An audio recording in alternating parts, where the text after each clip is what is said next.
Ladies and gentlemen, this is TVP World. I'm your host Benjamin Lee, and welcome aboard the Eastern Express. Georgia is advancing a law the government described as a technical adjustment to grant regulations. It sounds harmless, sounds like something most people would scroll past without a second thought.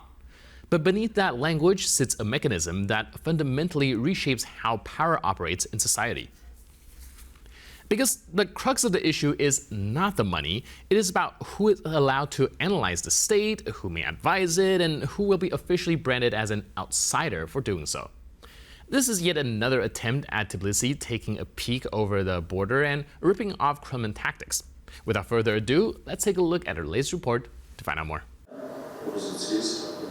The ruling Georgia Dream Party recently announced a new set of legislative amendments to impose additional restrictions on foreign funding in political life and civil society. The amendments seek to detail what constitutes a grant, defining it as funds transferred in monetary or other forms that are used or intended to influence the government of Georgia, its state institutions, or any part of Georgian society.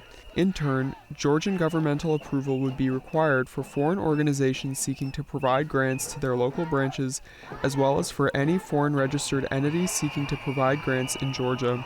Moreover, the proposed changes tighten restrictions on politicians receiving foreign funding, as well as criminalize external lobbying and introduce administrative fines for entrepreneurs who engage in political activity contrary to their declared entrepreneurial activity. Violators would face criminal responsibility and potential multi-year imprisonment.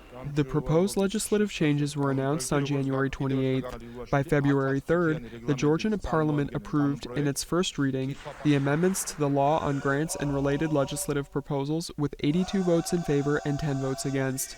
While the proposal still requires additional approval to formally become law in Georgia, the first reading approval highlights a momentum in the Georgian Parliament to tighten restrictions on foreign-funded civil society. And now, let's zone in on the East-planning portion of our show.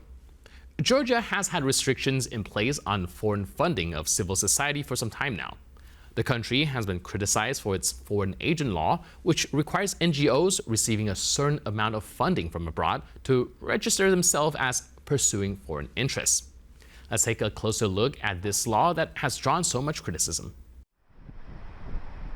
Having come into force on August 1, 2024, the law requires that NGOs receiving 20% or more of their funding from abroad register themselves as acting in the interests of a foreign power. Critics of the law argue that it adversely affects the large-scale NGO sector in Georgia that is comprised of approximately 26,000 individual enterprises, according to 2024 reports. Moreover, according to a 2020 report from the Asian Development Bank, Georgian civil society organizations receive more than 90% of their funding from abroad. Some have also said that the restrictions are based on Russian law that also heavily restricts foreign funding of NGOs. With limitations on overseas funding of NGOs, representatives from Georgian civil society organizations have accused the ruling Georgia Dream Party of attempting to eliminate their activities and opposition. Now, with new legislation seeking to tighten these restrictions even further, these organizations will likely be left without a crucial source of their funding. And now, let's take a look at the issue in greater detail. Georgia is currently processing a law that the authorities insist on framing as a technical regulation of foreign grants. Something administrative, something boring, something that we are told that should not concern anyone outside of accounting departments and compliance officers. The problem is that this law is not about grants. More specifically, it's about control over knowledge, expertise, and public debate. Under the proposed legislation, any individual, including Georgian emigrants, any business entity, NGO, or independent expert receiving foreign funding and engaging in activity deemed political will be required to register as an entity acting under foreign influence.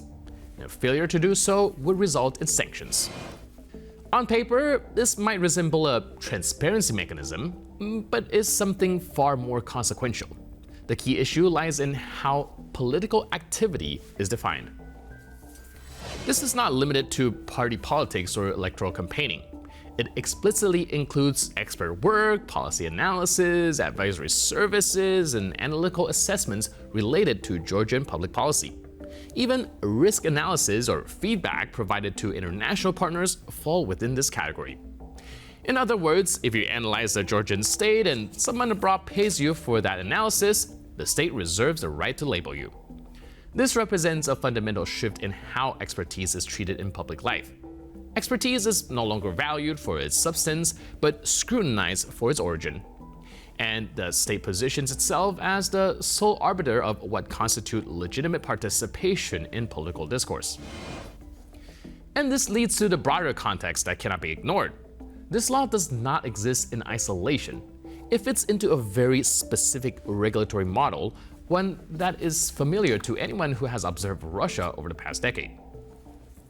There too, the process began with registries, transparency requirements, and a rhetoric about sovereignty. It ended with a systematic dismantling of independent expertise and autonomous civil society. In the Russian model, the state does not need to ban opinions outright, it just needs to label them. Once an actor is marked as foreign, their arguments no longer need to be rebutted. They can be dismissed, and at its core, this law answers a simple but profound question. Who has the right to speak about the state?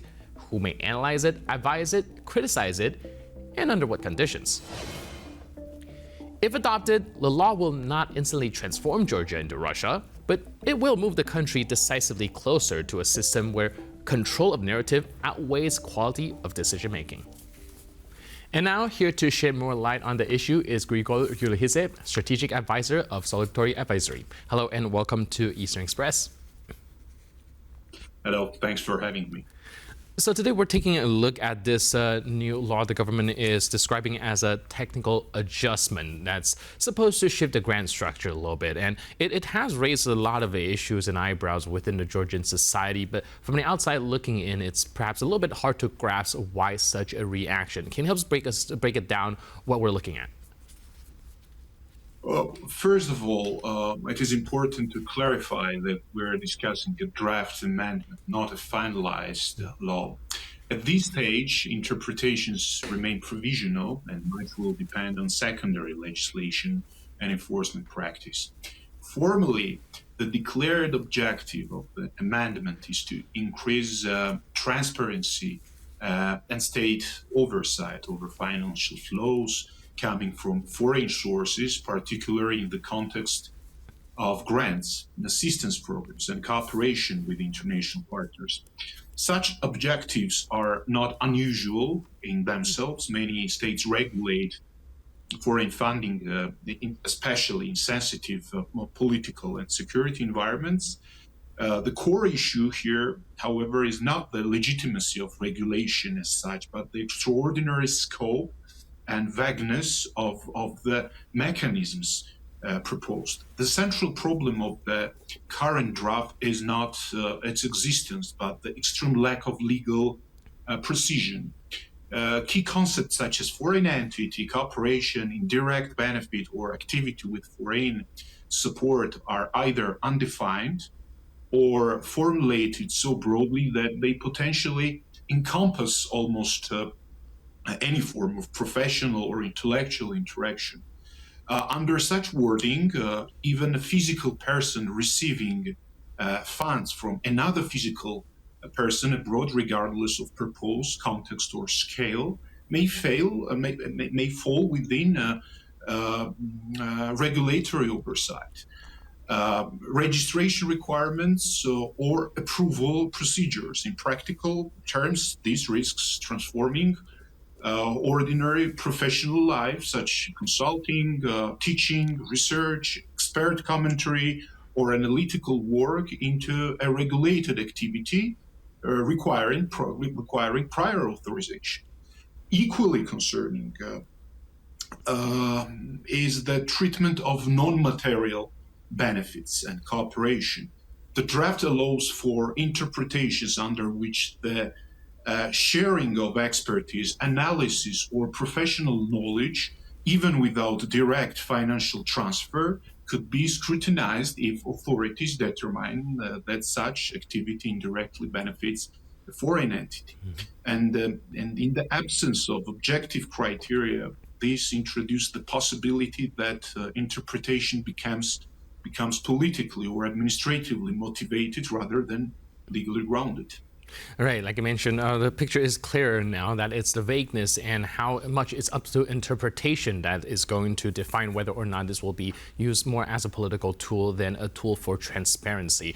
On the other hand, just to play devil's advocate, even if it's deployed in a way that does label more things as foreign entities or label more foreign players when it comes to this transparency issue, is it that harmful for the public to know that these fundings are coming from abroad? Yeah, and in legal systems, we have to admit that, and in the legal systems governed by the rule of law, ambiguity does not remain neutral. It redistributes power when legal norms are unclear. Discretionary authority shifts from written law to enforcement bodies. As a result, individuals and institutions begin to self restrict their activities, not because they're unlawful, but because they are potentially interpretable as unlawful. And this is the classic chilling effect. Lawful behavior is abandoned preemptively due to regulatory uncertainty. The primary impact will not be on large international actors, entities with legal departments and political leverage.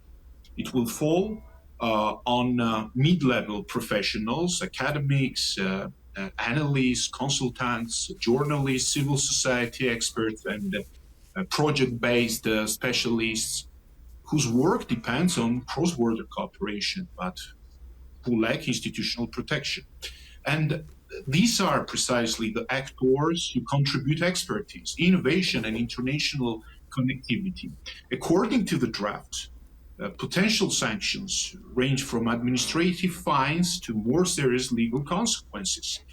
And first of all, and I should have said it at the beginning of my short monologue, that this legislative initiative has a psychological effect because a lot of people will perceive the cooperation, any type of cooperation with foreign entities, as dangerous for their legal security. And as a result, they might refrain from such cooperations and collaborations. Of course, the Georgian government is not able to factually and technically control the money flows from abroad to Georgia in case of thousands of Georgian citizens, because technically it's almost impossible. But the main task from the analytical point of view is to think twice when you start cooperation with foreign entities, from the humanitarian category to research bodies, because it might have some kind of legal consequences if the political motivation arises. Do you think that a lot of these worries is exacerbated by the fact that a lot of people do not trust the current ruling Georgian Dream government? So with the vagueness and how much it is up for interpretation, it doesn't really build a lot of trust and a lot of faith in it. Well, I would say that this law will have, if it is ultimately adopted as law, mass impact in terms of public perception, and the Georgian government will be capable and enabled to act according to their political motivations, and the red line between legal or illegal international cooperation will become even more difficult to define, blurry, and in the countries where I would say that there are no long history of strong democracies, such interpretations become very dangerous, factually, technically, and psychologically. Right. And how would you compare this to the previous foreign agent or foreign influence law that the Georgian Dream was also trying to pass? Ultimately, that law about the foreign influence and the necessity to register in the state registry of foreign actors if you get funding more than 20% from a foreign entity has been adopted, and we see the effects of this law on daily basis, because about more than 90% of non-governmental organizations do not exist anymore.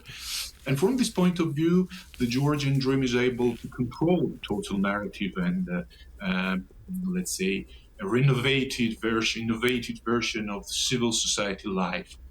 And of course, this legislative amendment is the continuation, is the continuation of that line, which finally and ultimately serves the fortification of the position of the ruling party, because in this reality where civil society, media, and even independent expertise is the matter of public and legal scrutiny, the Georgian Dream becomes even more dominant political force, which is able to keep its power for many years.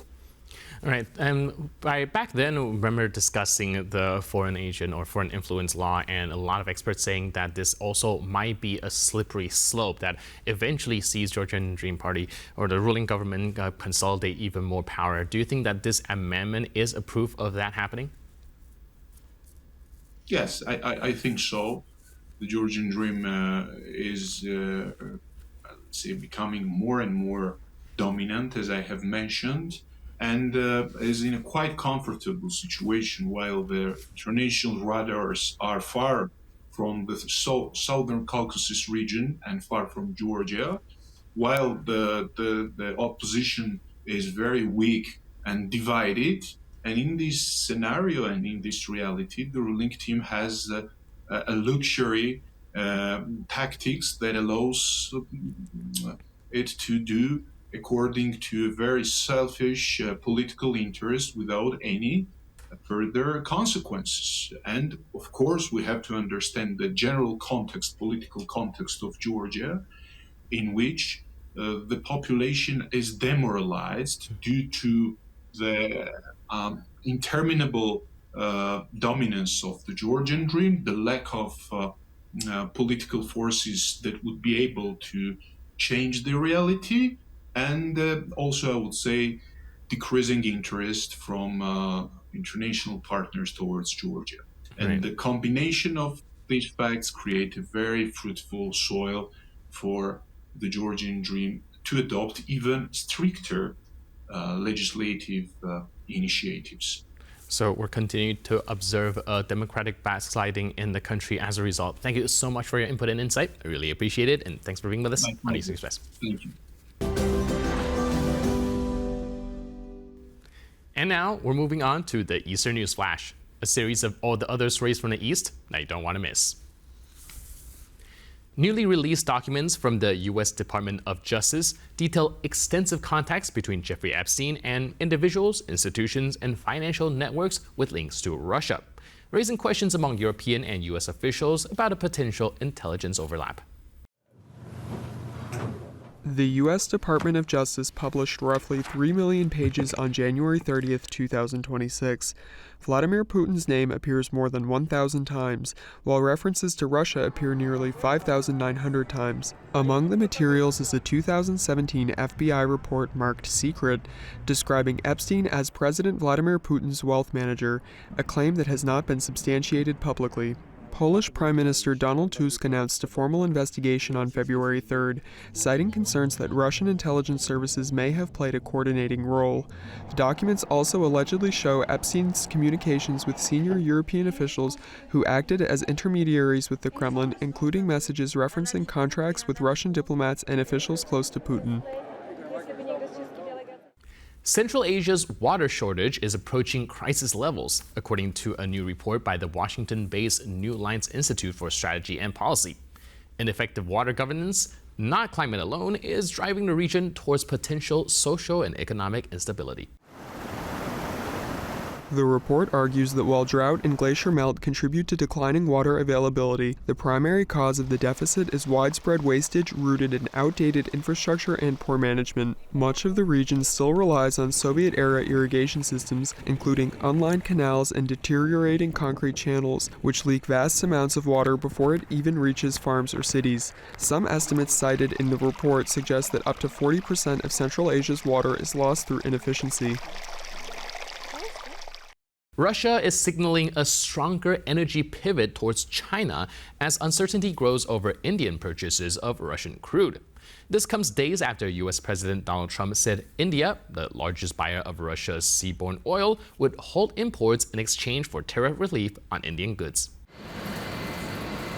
While Indian refineries have not yet received formal instructions to fully stop buying Russian crude, analysts say any shift would take time, as February and March cargoes are already contracted. However, this week, Vladimir Putin described Russia's energy partnership with China as strategic, emphasizing that Beijing has become Moscow's largest buyer of oil and gas since the start of the war in Ukraine. China has purchased an estimated $230 billion worth of Russian energy since the invasion, and Putin stressed that Russia remains among China's top energy suppliers despite a slight dip in overall bilateral trade last year.